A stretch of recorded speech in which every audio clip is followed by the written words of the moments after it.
Oh, kamu akan kami hukum 10 tahun. Oh, jangan Pak Hakim, lama 10 tahun. Habis sidang ini tembak mati Pak Hakim. Sebelum lanjut, jangan lupa subscribe dulu channelnya dan nyalakan lonceng notifikasi agar tidak ketinggalan update video Islami terbaru dari channel Termometer Islam. Terima kasih sudah berkunjung. Semoga sehat selalu. Sekali layar terkembang, pantang menyerah. Sekali layar terkembang, pantang surut. Hanya doa yang saya minta kepada jamaah. Ya Allah, ya Rabbi, lindungilah mubalik-mubalik kita, khususnya Ustadz Yahya Waloni, dalam ridho dan ampunanmu, jangan sampai mengidap kopat covid. Amin ya Allah ya Rabbal. Karena baru-baru ini kan ada fitnah, sampai sekarang masih ada itu. Belum habis WA di handphone saya. Betulkah Ustadz ditangkap? Betulkah Ustadz kena kopat covid? Betul.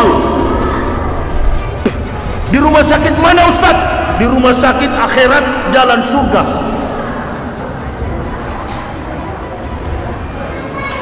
Ustadz katanya sekarat, tidak bisa berdiri karena kopat covid. Iya betul, saya kena covid. Setiap hari saya kena covid, kopi dingin.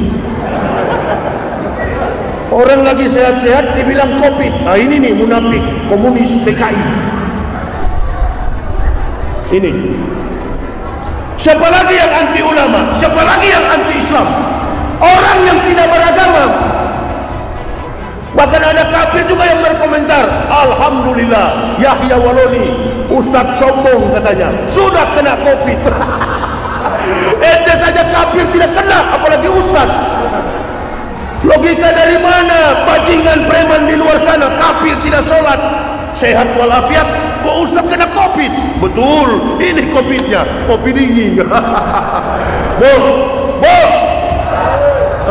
ente saja nggak kena covid. Ini kalian, kopi dingin iya, satu hari 19 gelas, artinya covid 19.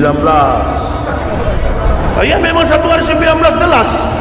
Di belakang saya cuma ngobrol 15 menit tadi, 2 gelas putus. 2 apa 3 loh? Kalau ambil antum tidak ambil kan 3. 3 gelas, ini ukurannya 2 gelas, 5 gelas. Putus ini habis ceramah. Satu hari sampai puluhan gelas. Bagaimana mungkin covid mau masuk? Badan saya ini sudah penuh kopi, covid lari. Karena neneknya covid-19 adalah kopi dingin. Ibu bapak supaya jauh dari covid, minum kopi lah. Ikuti. Urus saja negara ini ekonominya supaya baik. Urus aja Indonesia ini supaya pendidikan anak-anak kita ini bisa bertatap muka. Ini setiap hari bikin keributan, bikin kegaduhan, apalagi direkayasa sebagai siasat politik. Allahu Akbar. Mau jadi apa negara kita ini? Nah inilah, untuk menutupi ketidakmampuan kepemimpinan nasional, dibuat kegaduhan, dibuat ketakutan di masyarakat, seolah-olah penyakit pandemik ini bahaya, seolah-olah gerakan-gerakan politik yang mengacaukan situasi dibuat terus supaya orang tidak konsen mengurus negara, menutupi ketidakmampuan kepemimpinan nasional. Caranya apa? Tutupi dengan keributan. Ini yang terjadi. Belum habis kasus Abu Jongos dengan Pigai, dimuat lagi Pak Din Samsudin diganggu, bikin gaduh terus. Lalu ustadz-ustadz dicari-cari kesalahannya, difitnah, kena covid, bahkan dibilang saya sudah mati katanya. Alhamdulillah, munafik yang fitnah, kafir yang fitnah, ustadz umur panjang, amin ya robbal. Allahu Akbar. Jadi itu ibu bapak, sekarang ini kita alhamdulillah masih bisa membuat tabligh akbar. Di tempat-tempat lain dilarang. Alasan kopat covid. Bukan, ini cuma alasan politik. Membatasi masalah. Bagaimana kalau sudah dibatasi? Orang Islam mau cari kekuatan hidup, harta duniawi, pangkat dan jabatan. Bagi orang bertakwa nggak ada arti apa-apa, nggak ada arti apa-apa tanpa dinapaskan dengan kekuatan iman tauhid. Kita berkumpul begini, ada di rumah Allah begini, niat kita semua adalah untuk mempertebal keimanan kita kepada Allah. Ini orang munafik nggak mau. Dia berpikir kalau Islam sudah disingkirkan, dengan leluasa dia akan menguasai kekayaan Indonesia yang begini kaya. Indonesia ini kebetulan diincar oleh dunia karena kekayaannya. Negara terkaya di dunia Indonesia, bukan Amerika. Negara terkaya di dunia adalah Indonesia. Ini yang orang kafir dan munafik iming-imingi. Tapi ada satu benteng yang kuat yang mereka tidak bisa tembus. Apa itu? Islam. Kalau Islam sudah dikalahkan, insya Allah mereka bisa berkuasa di negara ini. Sayang seribu sayang, Islam tak mampu dikalahkan. Umat Islam ini kan lagi diam-diam sekarang. Umat Islam ini lagi diam-diam sekarang karena menjaga jangan sampai kita dengan kita sesama Muslim diadu dom. Nah, itu bagus, strategi itu bagus. Kita tunggu saja. Di saat umat Islam tidak bergerak, orang-orang munafik, PKI komunis, bahkan mereka tidak sadar bahwa kita umat Islam ini tinggal menunggu kapan komando ulama. Kalau ulama sudah komando, kalau saatnya Allah sudah perintahkan, Allahu Akbar. Kasihan jumlah yang minoritas ini, kasihan. Umat Islam masih sabar. Apalagi kami sebagai pendakwa begini selalu mengatakan dalam setiap mimbar ceramah, kita umat Islam ini jangan mau diadu domba, baik di antara sesama kita maupun dengan aparat keamanan yang ada. TNI, Polri, kita jaga. Ada masalah diselesaikan secara persuasif. Dan ini orang-orang kafir manfaatkan situasi ini. Mereka menjadi berani, mereka menjadi kuat karena ada orang munafik yang mensponsori. Nah, itu saya bilang tadi, seorang tokoh nasional Profesor Din Samsudin pun sekarang menjadi sorot. Kalau saya, Ustadz Somad, Tengku Zulkarnain, beberapa ustadz di lapangan, sudahlah kami sudah kenyang dengan fitnahan. Jam 2 malam saya tiba di Jambi. Masya Allah, orang telepon, Ustadz, betul Ustadz kena COVID ini? Saya bilang, saya lagi di Jambi sekarang. Loh, ini Ustadz Yahya ya? Bukan malaikat. Saya bikin video dan saya syuting. Saya bilang, Yahya Waloni sudah mati. Sampai digambarkan memang didorong dengan kursi roda itu. Apa itu namanya yang di rumah sakit itu, tempat tidur itu? Didorong di situ dan dikatakan mohon doa dari seluruh masyarakat Indonesia, sholat goib. Nah, ini yang bikin kalau kata goib begini bukan kafir. Istilah-istilah begini kafir tidak tahu. Sekarang saya bekas kafir jadi tahu. Ini yang bikin ini orang-orang PKI, bukan juga, memang munafik. Makanya saya tadi bilang, di era pemerintahan Joko Widodo ini ada bagusnya apa? Terlihat mana emas, mana imitasi, mana mukmin, mana munafik, terlihat jelas. Kita perlu kesabaran, ibu bapak. Kita ini orang dari kafir masuk Islam, ada kepentingan apa? Tidak ada tendensi apapun, tidak ada interest apapun, baik kepentingan politik, apalagi kepentingan finansial. Kami dari kafir masuk Islam ini karena mempelajari tidak ada agama yang paling benar di dunia ini kecuali agama Islam. Inna dina indallahil Islam, al-Islamu ya'lu wa la yu'la alaihi. Agama Islam itu agama yang tinggi. Coba saya bandingkan ya. Dulu saya waktu masih beragama Kristen sebagai pendeta, masuk ke dalam gereja nggak lepas sepatu. Masuk ke dalam gereja pakai sepatu, entah sepatu ini sudah injak kotoran, masuk. Baru dikatakan ini rumah Tuhan. Bertepuk tangan, menyanyi, pingsan, banting kanan, banting kiri, melakukan nyanyian-nyanyian yang tidak diajarkan oleh Nabi Isa alaihissalam. Karena Nabi Isa pengikutnya tidak ada, hanya 12. Itu pun 8 dieksekusi mati, 4 lari ke dalam goa. Terbitlah kitab Ashabul Kahfi. Jadi Nabi Isa tidak ada pengikutnya.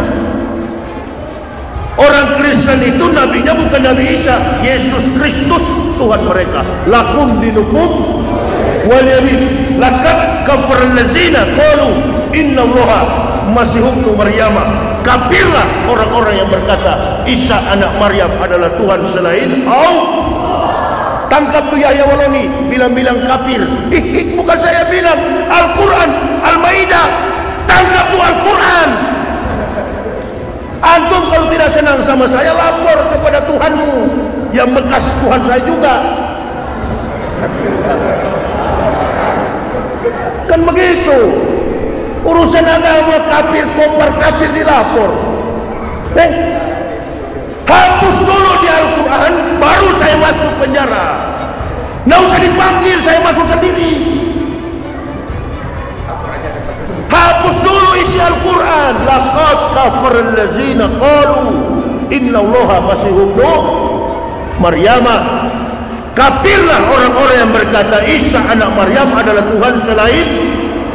Karena saya menuhankan Isa dulu, menuhankan Al-Masih, sadar membaca Al-Quran, our family can put our belief but coming back to the truth.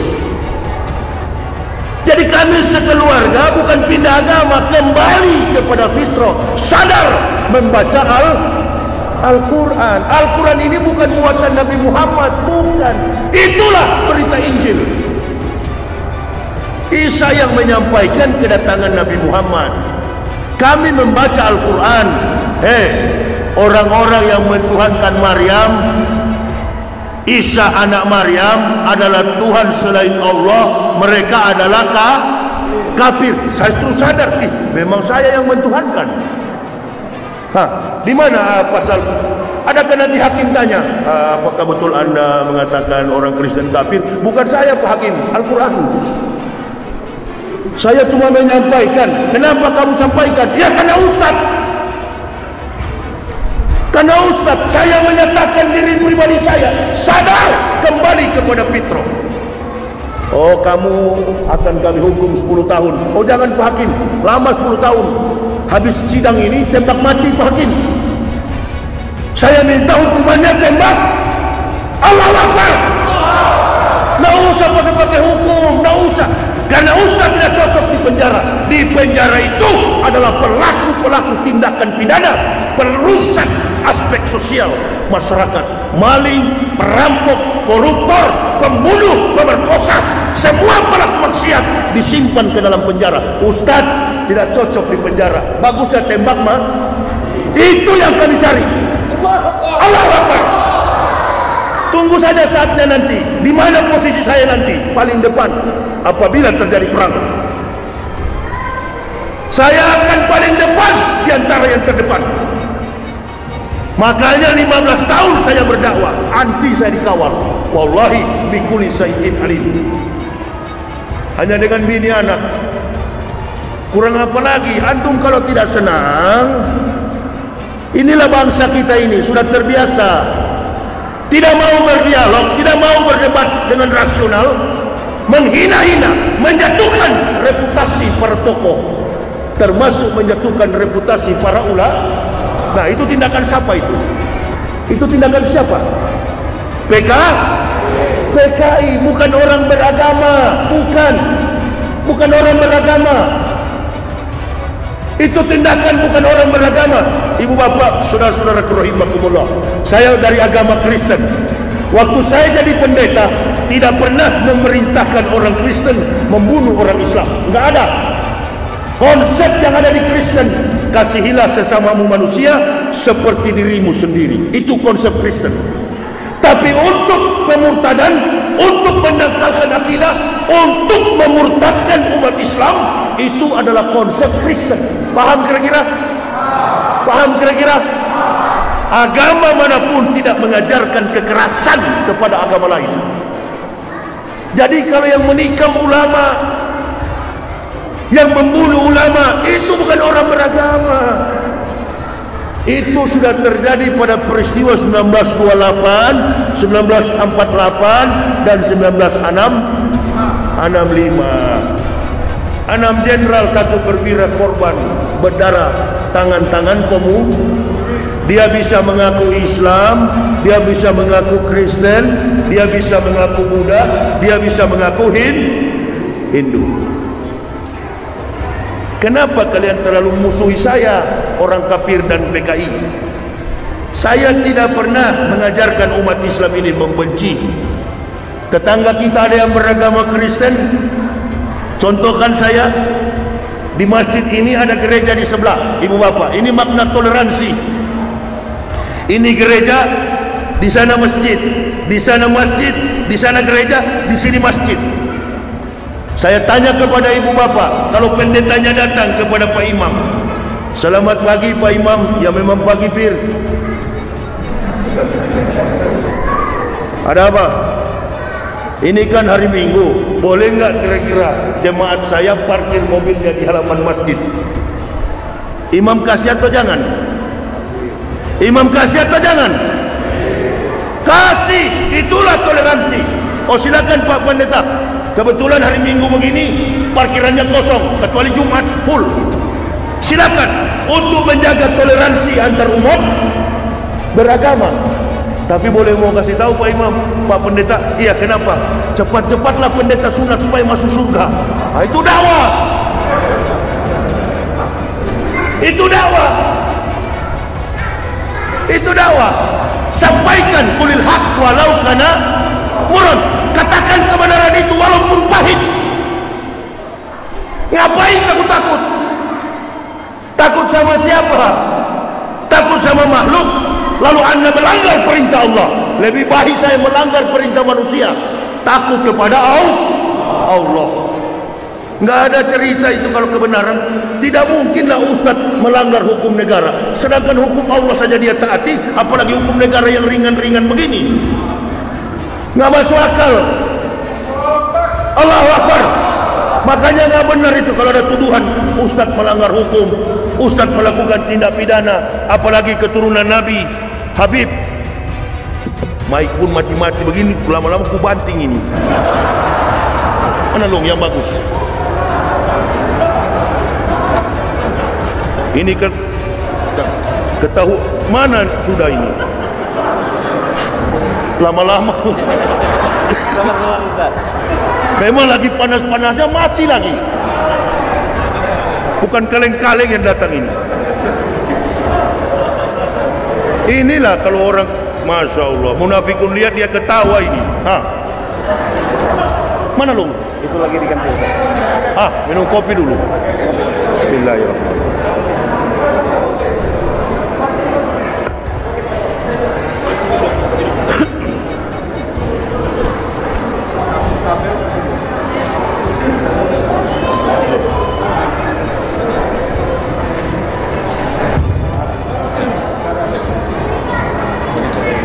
Lapor katanya. Urusan agama ini jangan pakai lapor. Ya. Urusan agama begini cara lapornya lapor ke Tuhan. Kalau orang Kristen pulang senang sama saya, lapor kepada Tuhan.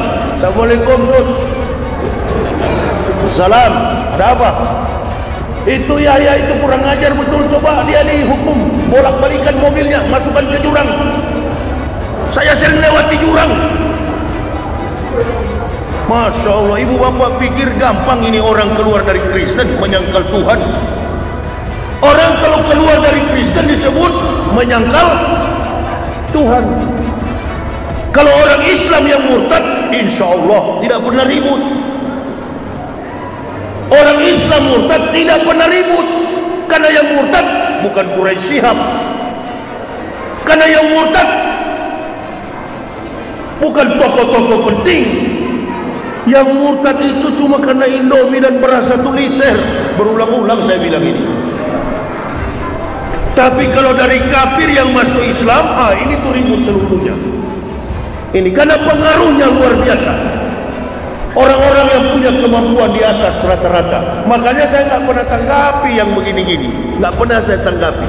Karena menurut saya urusan agama begini, urusan vertikal, bukan urusan horizontal. Urus aja, maksud saya pemerintah ini urus saja ekonomi Indonesia ini yang lagi resesi. Sudah minus sampai 2, sekian %. Ekonomi tidak bertumbuh, wabah makin menyebar. Nah ini tadi saya lihat di running text, angka penambahan COVID tanggal 14 ini sekitar 800 atau berapa yang bertambah. Cuma paling bagus pemerintah kalau mau rilis begitu ditulis di Riau 5 orang, 1 Muhammad Reza, 2 Abdul Qadir, 3 Muhammad Jailani. Itu supaya masyarakat percaya betul. Ini ditulis tanggal 14 2000, tanggal 15 6000, tanggal 17 8000. Ini yang hadir ini coba sadar baik-baik semua. Belum lagi yang di luar sana. Ini yang dekat-dekat begini tanpa physical distancing. Besok pagi nanti lihat Pak, ukur suhu tubuhnya. Panggil Pak Imam, siapkan kain kapan. Ada berapa ratus yang mati besok pagi ini.